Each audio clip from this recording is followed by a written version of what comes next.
sœur en Christ nommée Rachel Mouzala, de la Zambie, en Afrique australe, sur mon post où je publie les témoignages des gens. Elle m'a dit, Dieu vous bénisse, frère Len Lacroix, pour le travail que vous faites. S'il vous plaît, comment puis-je vous contacter? Il y a des messages très importants du Seigneur, que je veux vous envoyer par courrier. Plus tard, elle m'a envoyé son témoignage de l'enfer et ses rencontres personnelles avec le Seigneur Jésus-Christ. Après avoir lu son témoignage, je lui ai demandé si je pouvais le mettre en ligne. Elle m'a répondu par écrit, oui, ce serait formidable. S'il vous plaît, faites en sorte que ces messages soient à la disposition de tout le monde pour la gloire du Seigneur. C'est ce que Dieu veut. Quand j'ai prié à Dieu pour ces messages pour voir s'il me permettrait de les partager en ligne, puis le matin avant que je vous envoie le message, j'ai rêvé que j'ai rencontré quelqu'un qui m'a dit qu'il était de eternaldestination.com. Même si j'avais vu le nom de ce site avant, je n'avais pas vérifié ce qu'il contenait. Alors, quand je me suis réveillé, j'ai vérifié votre site web et ai constaté que vous partagez des témoignages. Je savais que Dieu voulait que je vous les envoie. Que Dieu vous bénisse. Plus tard, je ai parlé avec elle et vérifié sur sa vie, y compris son père qui est un pasteur, qui a vérifié sa piété et la vérité de son témoignage. Maintenant que j'ai fait mon diligence raisonnable, je publie son témoignage ici pour votre avis. Dans ses révélations, le Seigneur l'avertit qu'il revient très bientôt, mais il se demande si nous serons prêts. Il nous pousse à évangéliser les perdus, surtout nos familles. Il nous met en garde sur la musique du monde, la télévision, des films et même des dessins animés. Il nous met en garde sur la nécessité vestimentaire et de la parure divine, qui confirme ce que j'ai écrit dans un autre blog dont j'ai nommé « Les tenues pieuses et parures selon cette révélation divine ». Par ailleurs, il est important de vous préciser que Rachel n'avait jamais lu cet article que j'avais mis en ligne précédemment avant notre contact. Ainsi, après que j'ai publié son témoignage, je l'ai envoyé cet article qui l'a très encouragé, car il a confirmé le message que le Seigneur lui a donné. Et dans ces messages de Rachel, le Seigneur nous met également en garde sur les faux prophètes qui ont vécu dans le monde, enseignant des doctrines de l'enfer, de prospérité, ce qui confirme ce que je ai écrit dans mon autre article intitulé « Quel est le problème avec l'évangile de la prospérité ?»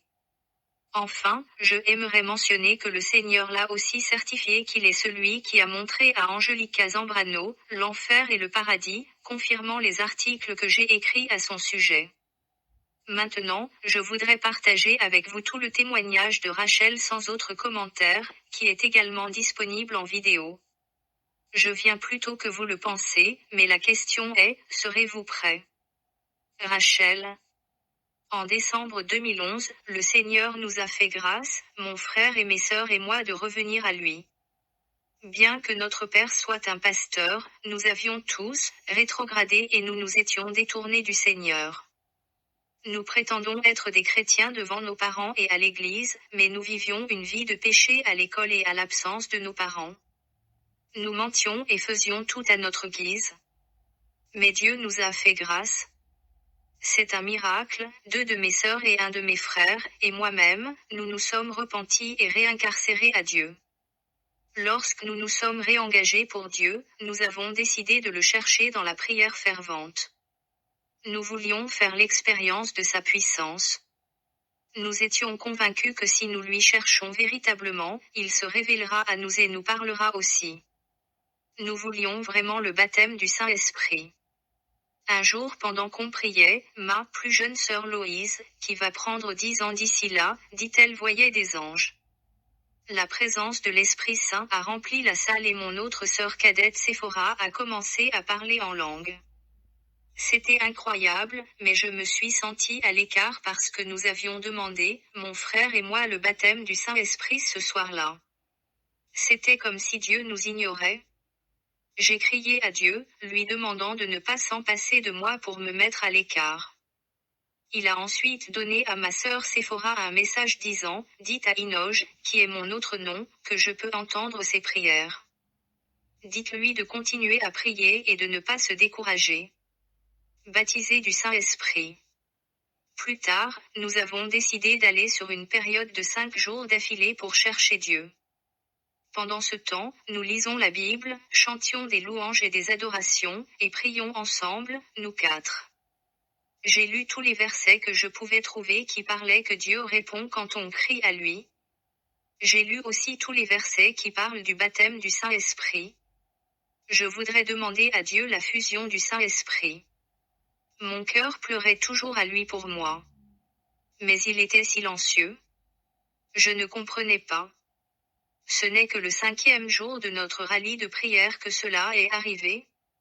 Aux environs de 15 heures, nous avions renoncé, et j'ai pensé que Dieu avait refusé de nous répondre, même si nous avons d'abord prévu de rompre notre jeûne à 16 heures ce jour-là. Nous avons terminé de prier ensemble, mais ensuite je me sentais toujours comme si j'avais encore besoin de prier, alors je suis allé dans une autre pièce pour continuer à prier. Comme je l'ai prié et demandé à Dieu de me combler de louanges pour lui, j'ai commencé à parler en langue. Je ne pouvais pas y croire. Il avait répondu. J'ai continué en le louant en langue pendant longtemps et nous avons rompu notre rallye des prières quelques minutes après 16 heures. Séparés du monde. Plus tard cette nuit-là, je suis allé pour prier seul et je priais en langue quand le Seigneur a commencé à me parler. Il dit que nous devons rester à l'écart de toute forme de dépendance, y compris la télévision, parce qu'il veut être le premier dans nos vies. Il a alors dit que chaque fois que nous appelons vraiment à lui, il nous entend. Je suis allé donner à mes frères et sœurs ce message, mes parents étaient hors de la ville à cette époque. Nous avons ensuite commencé à prier ensemble et le Seigneur a commencé de nous donner plus de messages. Il a commencé à parler à la fois à ma sœur Séphora et à moi. Il a dit, je viens bientôt, et ma venue serait comme un voleur dans la nuit, donc je saurai qui est vraiment pour moi. Les gens ne prêtent plus d'attention quand quelqu'un leur dit que je viens, parce que j'ai patienté trop longtemps. Ma venue ne sera plus retardée. Je viens plus tôt que vous le pensez, mais la question est, serez-vous prêts? Parce que je ne viens que pour un peuple saint, et si vous vivez une vie sainte, je vous prendrai avec moi. Je ne viens que pour ceux qui vivent une vie sainte. Beaucoup de chrétiens ne seront pas prêts quand je viendrai, et ils seront laissés pour le compte du diable. Le Seigneur a dit, en ce moment la porte est encore ouverte mais elle sera bientôt fermée. Entrez avant que la porte se ferme. Je vous attends, avec les bras pleins d'amour ouverts. Le Seigneur a encore dit, j'ai donné ma vie pour vous, pour l'humanité à cause de mon amour pour vous. Vous ne savez pas à quel point le ciel est glorieux. Vos esprits humains sont trop petits pour le comprendre. Mais j'ai abandonné le ciel glorieux pour marcher sur cette terre pécheresse et sale, juste pour vous sauver, pour mourir pour vous. Vous ne savez pas combien j'ai souffert pour vous. C'était pire que ce que vous voyez à la télévision, pire que ce qu'ils montrent dans n'importe quel film. C'est pour montrer combien je vous aime, l'amour que j'ai pour l'homme. J'ai renoncé à tout pour vous. M'aimez-vous beaucoup? Êtes-vous prêt à tout sacrifier pour moi? Parce que c'est à tel point que mon amour pour vous est. J'ai renoncé à tout pour vous. Vous ne savez pas combien de douleurs que vous me causez quand vous vous éloignez de moi. Si vous l'avez fait, vous n'auriez plus à le refaire. Mais bien-aimés, vous ne pouvez pas imaginer de cette douleur que Jésus-Christ ressentait dans son cœur quand il a dit cela. Et je pouvais sentir la douleur de Jésus. Le Seigneur nous a dit qu'il y avait des choses que nous sommes censés d'abandonner à cause de lui. Il nous a dit que nous devions abandonner le monde pour vivre que pour sa gloire.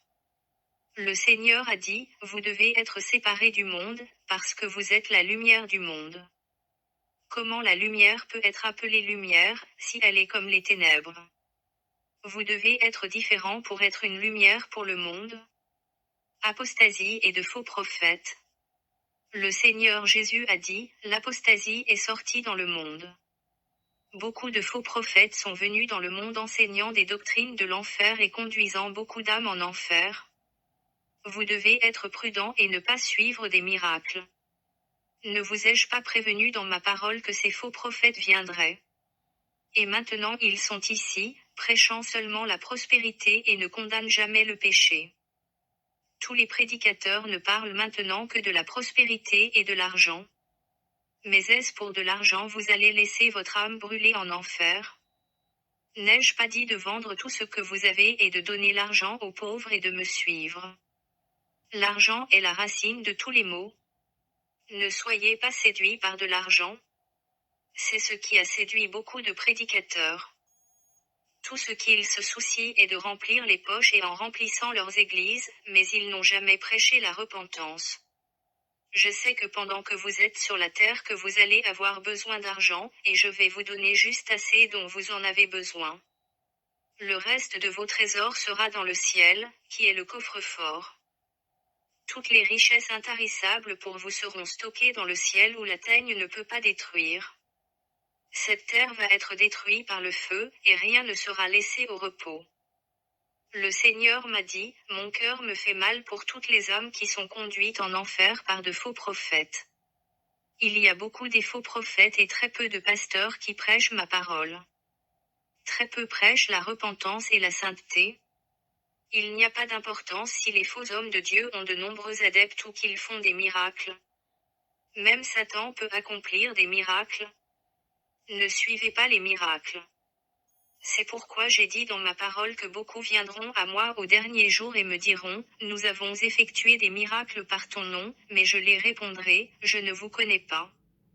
Dieu entend vos prières. Jésus nous a aussi dit de ne jamais avoir peur de demander, parce que rien de ce qu'on peut demander à Dieu est trop grand. Il nous a dit d'être confiants, à chaque fois que nous prions le Seigneur écoute. Parfois, quand nous prions, Satan vient avec toutes sortes de mensonges en disant, Dieu ne vous entend pas. Dieu n'est pas à l'écoute de vos prières. Mais ne l'écoutez pas mes bien-aimés.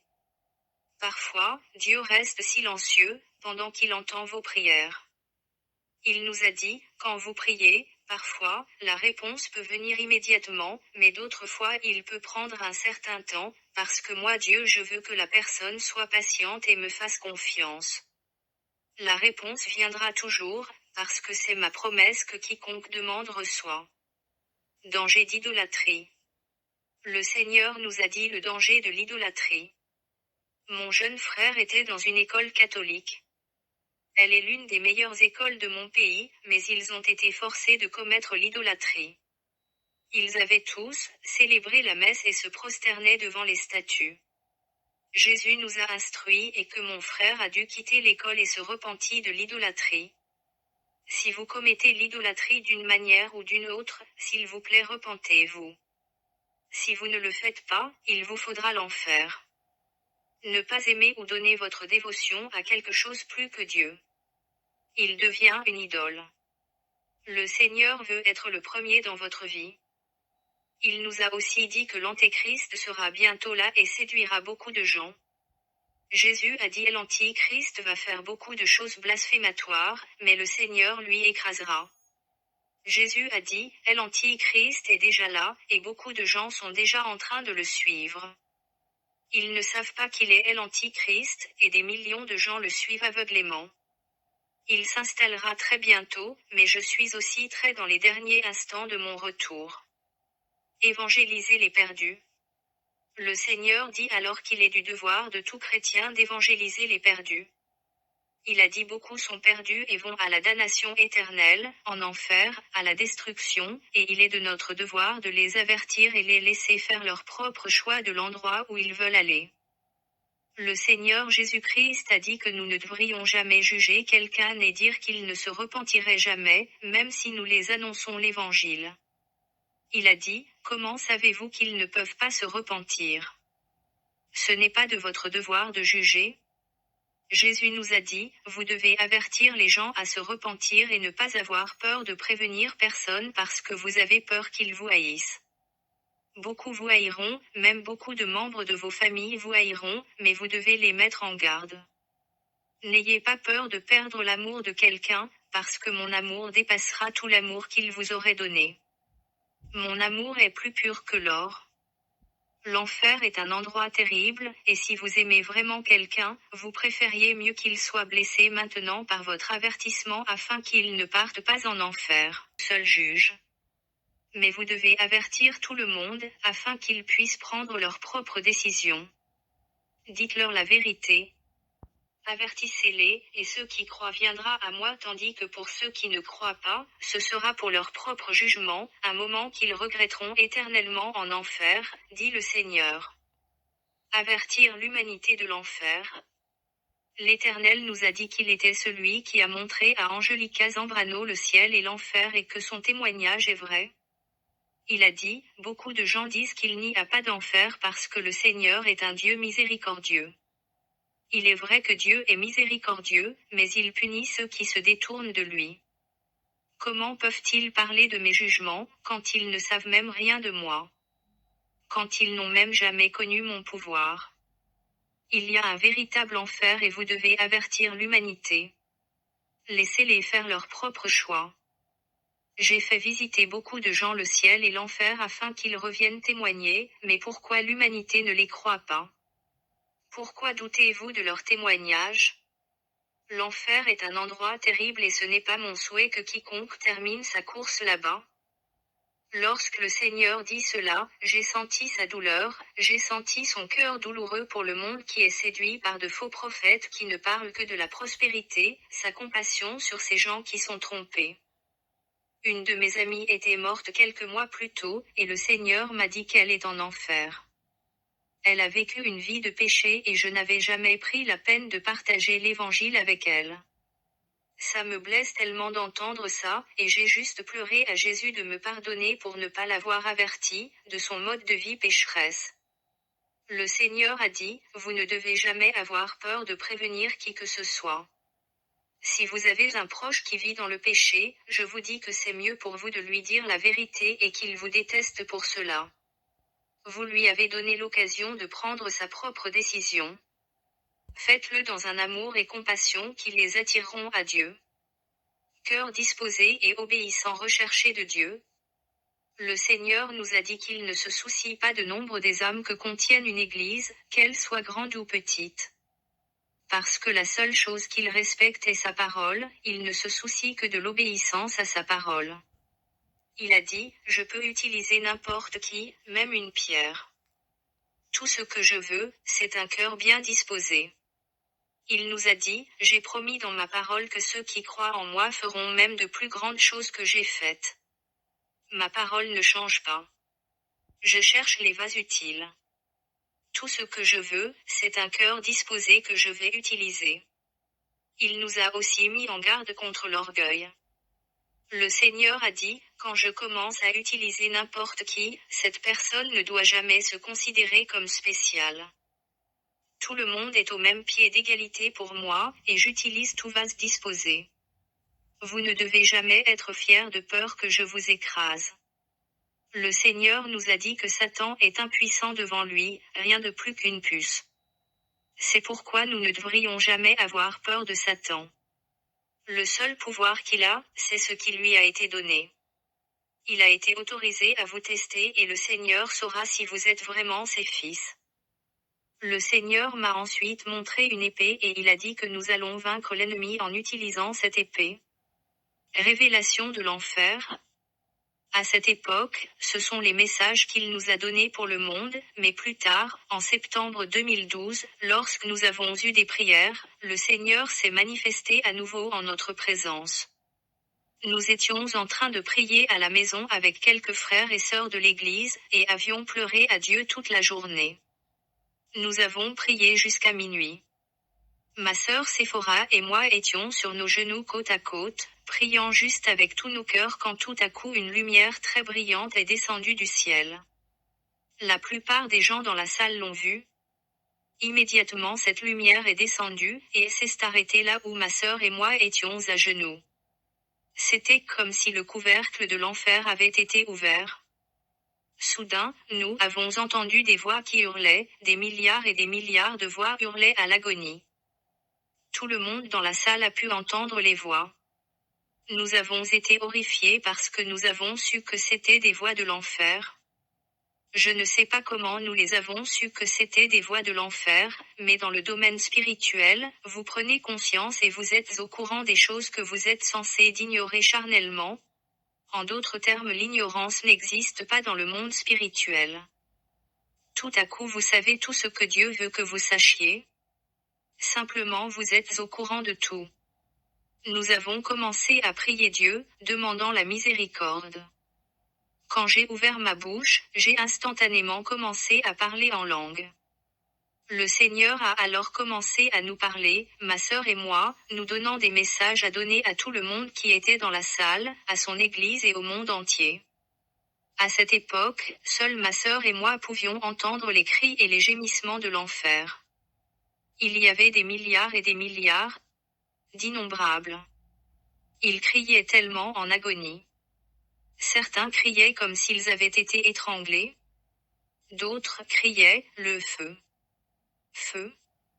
Le Seigneur a dit, beaucoup de ces gens croyaient être des chrétiens sur la terre sont maintenant en enfer. Ils ont chanté, adoré, prié, mais ont fini en enfer parce qu'ils ne se sont pas vraiment repentis et amené une vie de sanctification et de sainteté. Ils allaient à l'église mais vivaient toujours une vie de péché à la maison et hors de l'église. Beaucoup finiront dans cet endroit. Demandez la miséricorde pour le monde. Nous avons juste commencé à pleurer pour la miséricorde, intercédant pour le monde, priant avec tous nos cœurs. Alors Jésus nous a dit comment Satan a mis de nombreux pièges, juste pour attraper les gens pour l'enfer. Le Seigneur a dit, l'enfer n'est jamais satisfait. Satan veut piéger autant de personnes que possible pour l'enfer. Pollution démoniaque répandue dans le monde. Jésus nous a dit il y a beaucoup de choses utilisées sur la terre qui sont effectivement faites dans le royaume satanique avec l'intention de causer la possession et le contrôle démoniaque. Il nous a dit il y a tellement de choses, y compris la nourriture, les boissons, les vêtements, qui sont assignés à des démons pour posséder des gens et influencer leurs péchés. C'est pourquoi il est important de prier et de mettre tout ce que nous achetons dans les mains de Dieu, et de détruire les pouvoirs sataniques que contiennent ces choses. Satan s'est infiltré partout. C'est pourquoi les chrétiens devraient maintenant s'élever dans la prière. Il nous a dit que la télévision est un de ses plus grands appâts pour piéger les gens pour l'enfer. Le Seigneur a dit, ces programmes présentés à la télévision ne sont pas destinés à vous divertir, mais pour vous emmener en enfer. Beaucoup sont en enfer à cause de la télévision. Beaucoup de films sont écrits par Satan et ses agents les produisent, juste pour piéger les gens pour l'enfer. Cela me brise le cœur de voir combien l'humanité est attachée à cela. Ne regardez pas la télévision laïque. Il vous amène à l'enfer. Le Seigneur a continué à parler, c'est l'appât de Satan pour vous conduire au péché, pour détruire votre âme. Vous avez à crucifier la chair. N'obéissez pas aux désirs de votre chair. Respectez le Saint-Esprit. Le Seigneur nous a montré des démons qui ressemblaient à des personnages de dessins animés, certains même ressemblaient à des personnages de dessins animés des chrétiens. Cela nous a choqués, mais le Seigneur nous a dit que ce n'est pas tous les programmes chrétiens qui sont vraiment chrétiens. Beaucoup sont juste un déguisement, et l'étiquette « chrétien » est destinée simplement à piéger les chrétiens afin qu'ils les regardent. Cependant ils sont en fait destinés à promouvoir le péché et amener les gens en enfer. Le Seigneur nous a montré de nombreux films, livres, et même des dessins animés pour enfants qui sont écrits par Satan et portés à la terre par ses agents. Les noms des bandes dessinées et des poupées démoniaques qui nous avons été révélés sont Mudei, Barbie, Scooby-Doo, Bendy, Avatar, Pixel Pinky, et les versions Walt Disney de Cendrillon, La Belle et la Bête, et de la Petite Sirène. Le Seigneur a dit que tous ces caricatures sont assignées à des démons pour posséder des enfants. Jésus m'a dit, pouvez-vous voir comment Satan est cruel? Il veut piéger même les enfants de l'enfer. J'ai aussi vu un démon qui ressemblait à un personnage de bande dessinée chrétienne du prince de l'Égypte, présenté comme Moïse, mais différent du dessin animé de Moïse produite par Ney Entertainment. Le démon ressemblait au bébé du prince de l'Égypte de ce film d'animation, et il riait, se moquant des chrétiens, qui l'avaient trompé. J'ai aussi vu un démon qui ressemblait à Hank du dessin animé Avatar. Nous avons eu beaucoup de ces dessins animés à la maison et Jésus nous a demandé de les brûler. Jésus a dit, tous les dessins animés que j'ai énumérés ici